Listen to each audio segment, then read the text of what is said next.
వారానికి ఒకసారైనా కానీ 10 రోజులకి 15 రోజులకి ఒక్కసారైనా కానీ నేనైతే టైం కేటాయించుకొని మరి కిచెన్ క్లీన్ చేయడానికైతే కూర్చుంటానండి.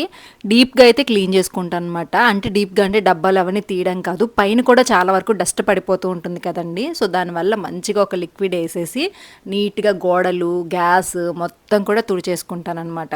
సో, ఇలా మన పని మనం చేసుకుంటే సాటిస్ఫాక్షన్ ఉంటది. మన కంటికి, మన మనసుకు కూడా చాలా ప్రశాంతంగా ఉంటుంది. ఆఫ్టర్ క్లీనింగ్ తర్వాత చూడండి ఎంత మెలిమెలా మెరిసిపోతుందో ఈరోజు కిచెన్. రేపైతే మళ్ళీ హాల్ వర్క్ కూడా పెట్టుకుంటాను. అప్పుడప్పుడు డీప్‌గా బూజులు అలాంటివి ఉంటూ ఉంటాయి కదండీ!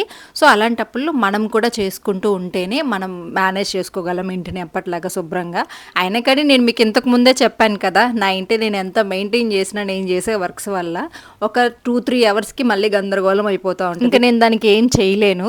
నెక్స్ట్ అయితే ఇంక టీ పెట్టుకున్నానండి. ఒకవైపు పాలు కూడా కాగబెట్టేసి పక్కన పెట్టేసుకున్నాననమాట. ఇంకా ఆఫ్టర్‌నూన్ లంచ్‌లోకి వచ్చేసి ఈరోజు పప్పు ప్రిపేర్ చేద్దాం అనుకుంటున్నా. పప్పు ఎప్పుడు చేయాలన్నా కానీ కొంచెంసేపు వేయించి నానబెట్టేసుకుంటాను. టేస్ట్ బావుంటుంది. తొందరగా కూడా కుక్ అవుతుంది కాబట్టి పప్పు అయితే వేయించి పక్కన పెట్టేస్తున్నా.